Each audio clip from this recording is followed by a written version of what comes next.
आज मैं चलाने जा रहा हूँ all new royal Enfield classic 650। जी हाँ, क्लासिक 350 के बाद अब क्लासिक 650 भी इंडियन मार्केट में आ चुकी है। 650 सीसी का parallel twin cylinder oil cooled engine है।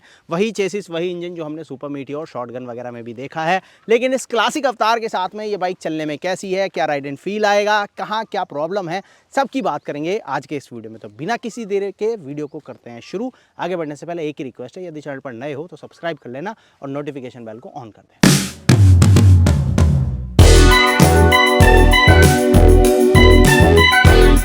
हाँ जी, तो भाई लोग चलाते हैं रॉयल इनफील्ड क्लासिक 650 और आपको बताते हैं चलने में ये बाइक क्या फील देती है, कितना हैवी फील होती है, लाइट फील होती है, पावर परफॉर्मेंस वगैरह कैसी है, हीटिंग, वाइब्रेशंस, हर एक छोटी चीज़ की बात करेंगे।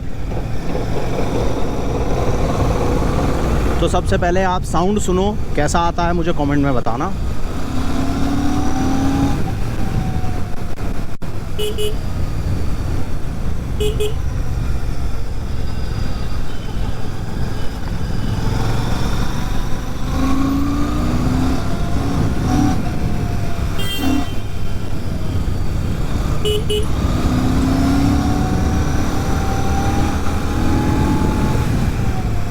तो जी कैसा लगा आपको क्लासिक 650 का साउंड, कमेंट में ज़रूर बताना।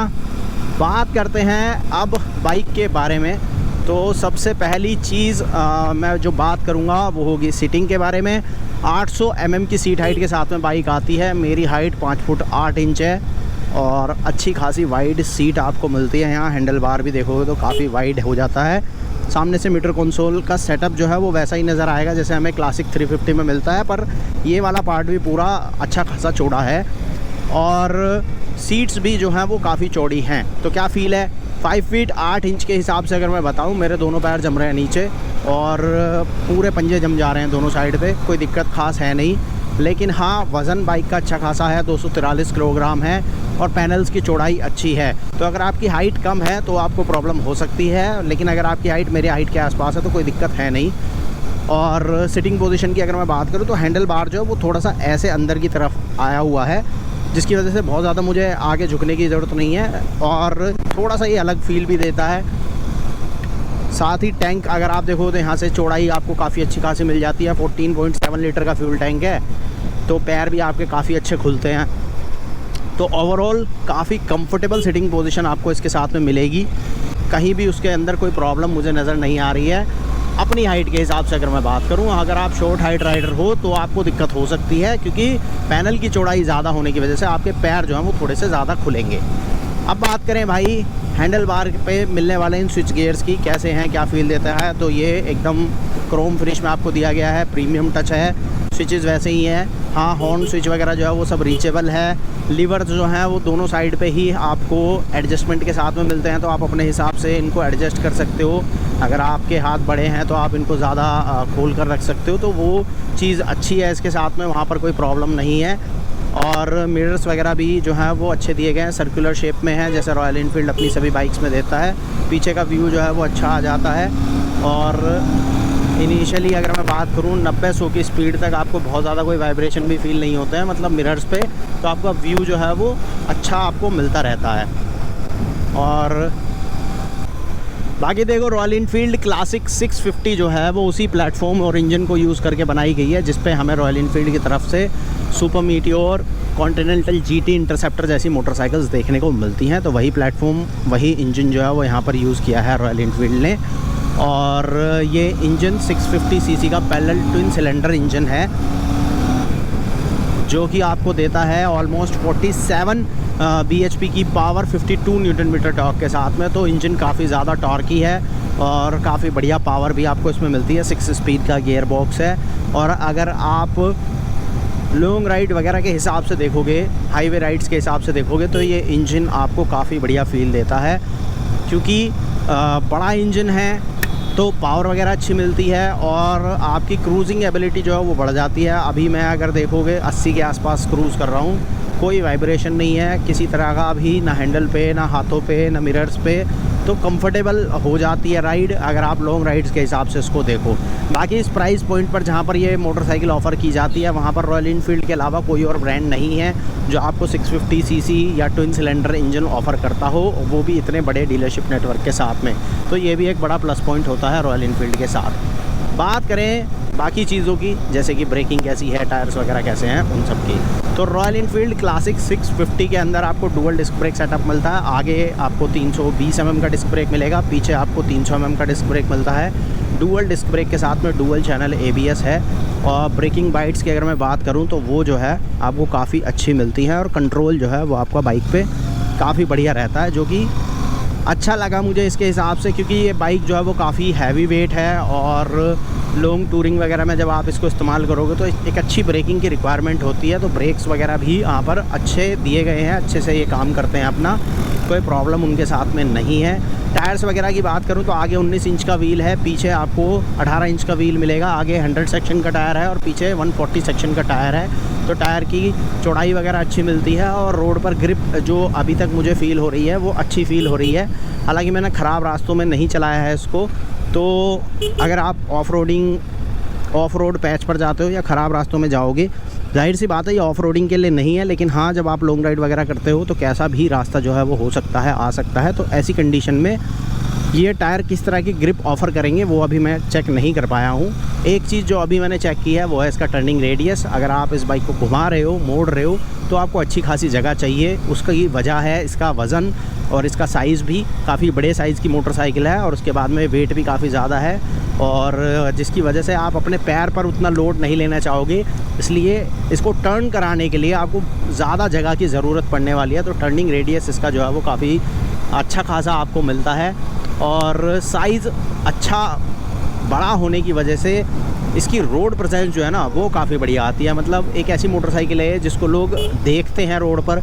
एक तो ये क्लासिक पूरा डिज़ाइन है जो हमने अभी तक क्लासिक 350 में देखा, वही वाला डिज़ाइन जो है वो क्लासिक 650 के साथ में है। तो इसलिए भी लोगों की नज़र जो है वो इस पर पड़ती है कि है तो क्लासिक ही, लेकिन इतने बड़े साइज़ की कैसे है। तो इसलिए लोग देखते हैं और पूछते भी हैं। एक दो लोगों ने मुझसे पूछा है कि भैया ये कौन सी क्लासिक है। तो हाँ, लोगों की नज़र इस पर रुकती है। तो रोड प्रेजेंस जो है वो आप कह सकते हो कि इस बाइक के साथ में काफ़ी बढ़िया जो है वो ऑफ़र की जा रही है। अब ये मोटरसाइकिल आपको अलग अलग कलर वेरिएंट्स के साथ में ऑफ़र की जा रही है। कीमत शुरू हो रही है 3,37,000 रुपये से एक्स शोरूम। बाकी 3,54,000 रुपये के आसपास तक जा रहा है इसका टॉप मॉडल। तो वो कलर के ऊपर डिपेंड करेगा आप कौन सा कलर ले रहे हो और किस कलर के साथ में आप बाइक खरीद रहे हो, तो उसकी वजह से प्राइस में डिफरेंस आपको मिलेगा। बाकी फीचर्स वगैरह में कोई मेजर डिफरेंस नहीं है। रॉयल इनफील्ड का क्लासिक 350 में क्रोम एडिशन आता था, वो क्रोम एडिशन जो है वो आपको 650 के साथ में भी रॉयल इनफील्ड ऑफ़र कर रहा है। तो अगर आपको क्रोम वगैरह पसंद है तो उसका ऑप्शन भी आपको इसके साथ में मिलने वाला है। बाकी बात करते हैं अब इंजन हीटिंग वगैरह की, क्योंकि मैंने अच्छा खासा बाइक को चलाया है और हाईवे पर मैं चला रहा हूँ। इसके अलावा सिटी ट्रैफिक में भी मैंने इसको चलाया, तो वहाँ पर कुछ चीज़ें जो मैंने एक्सपीरियंस की वो भी बता देता हूँ। पहली चीज़ कि जब आप हाईवे राइड्स वगैरह करते हो, लंबी राइड करोगे और ट्रैफिक वगैरह में जब आप आके रुकते हो, तो आपको इंजन हीटिंग जो है वो फील होगी अपने पैरों पे, क्योंकि बड़ा इंजन है और ऑयल कूल्ड है ये, तो हीट जो है वो आपको देता है और वो आपके पैरों पर फील भी होगी। अभी जिस तरह से मैं हाईवे पे चल रहा हूँ तो एयर पास हो रही है अच्छे से, तो वहाँ पर उतनी ज़्यादा हीट जो है वो फील नहीं हो रही है। लेकिन जैसे ही आप ट्रैफिक में रुकते हो तो इंजन की जो हीट है वो आपके पैरों पर आती है। इसके बाद में जो दूसरी चीज़ है वो है कि भैया वेट ज़्यादा है बाइक का, तो जब भी आप ट्रैफिक में रुकोगे, वेट और विड्थ दोनों ही चीज़ें अगर आप देखोगे तो वो ज़्यादा हैं, जिसकी वजह से आपको एक तो अच्छा खासा स्पेस चाहिए बाइक को लेकर। जब आप चलते हो तो आप इस तरह से इस बाइक को नहीं चला सकते जैसे कि आप डेली कम्यूटर के तौर पर आप दूसरी बाइक्स को चलाते हो कि हाँ कहीं भी थोड़ी सी जगह दिखी तो हम निकाल के ले जाएंगे इसको। तो वो चीज़ आप इसके साथ नहीं कर सकते हो। आपको अच्छी खासी जगह चाहिए इस बाइक को निकालने के लिए, कहीं से भी अगर आप इसको निकाल रहे हो।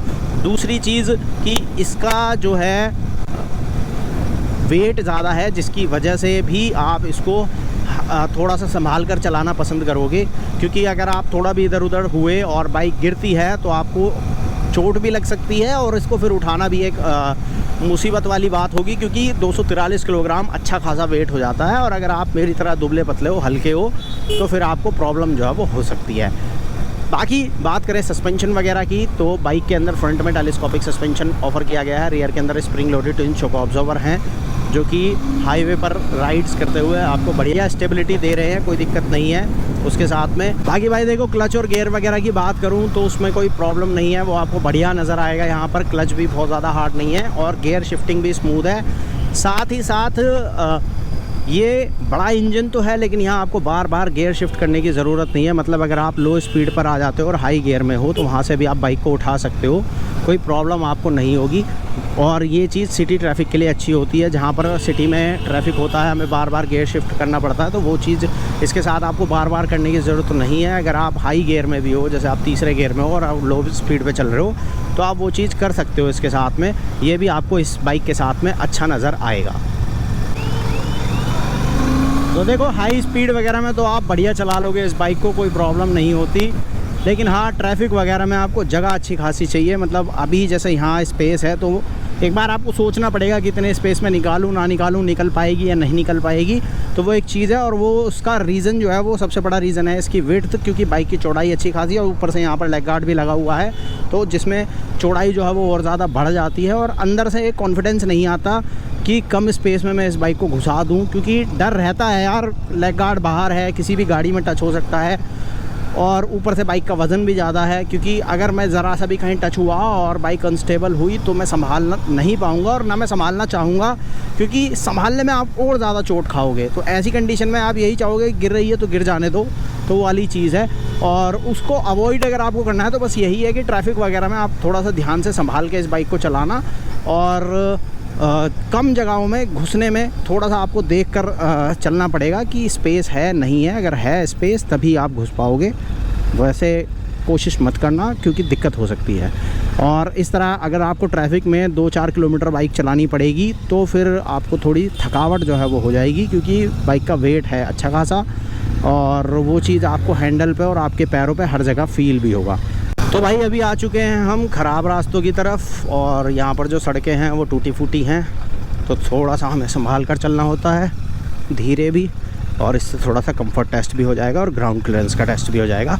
हालांकि फ़िलहाल तो मैं अकेला ही बाइक को राइड कर रहा हूँ, और पिलियन भी बिठाऊँगा, तो पिलियन राइड का एक्सपीरियंस भी मैं आपके साथ ज़रूर से शेयर करूँगा। हाँ, ग्राउंड क्लियरेंस टेस्ट इसलिए मैं कह रहा था क्योंकि इसकी जो ग्राउंड क्लियरेंस है वो 154 mm की है, तो ख़राब रास्तों में अगर आप जाते हो तो बाइक टच होगी नहीं होगी, तो वो वाली चीज़ भी देख लेते हैं। हालांकि कोई दिक्कत आ नहीं रही है, और सस्पेंशन वाइज भी कोई प्रॉब्लम फील नहीं हो रही है। मतलब खड्डों वगैरह में अगर मैं बाइक को निकाल रहा हूँ तो ऐसा नहीं है कि बहुत ज़्यादा झटका जो है वो मेरी पीठ पर फील हो रहा हो, तो ये अच्छी चीज़ है इसके साथ में।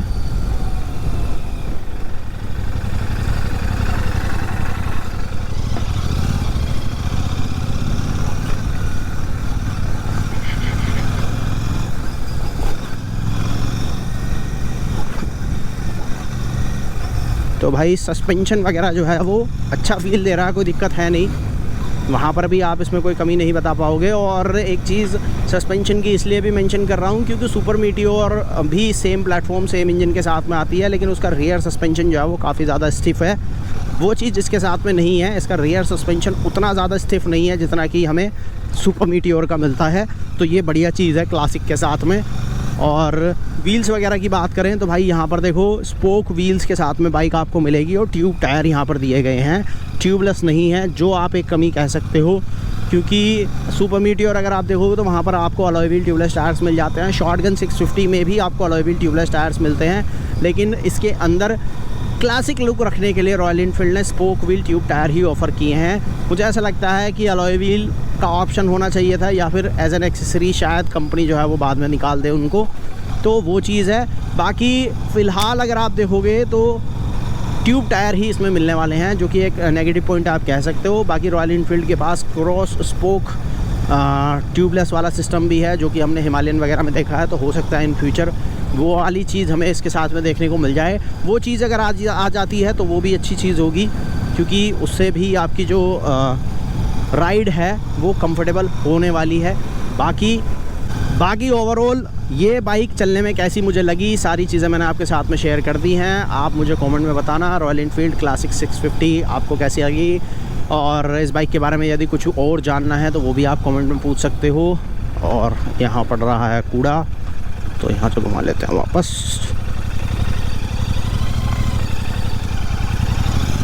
तो आप कमेंट में बताओ मुझे क्लासिक 650 आपको कैसी लगी, पसंद आई नहीं आई, कमेंट करना। और ऐसे ही detail news, reviews, comparison videos के लिए चैनल को सब्सक्राइब करना, नोटिफिकेशन बेल को ऑन करना। अब इस वीडियो को यहीं पर एंड करते हैं, जल्दी मिलेंगे एक और नई वीडियो के साथ में।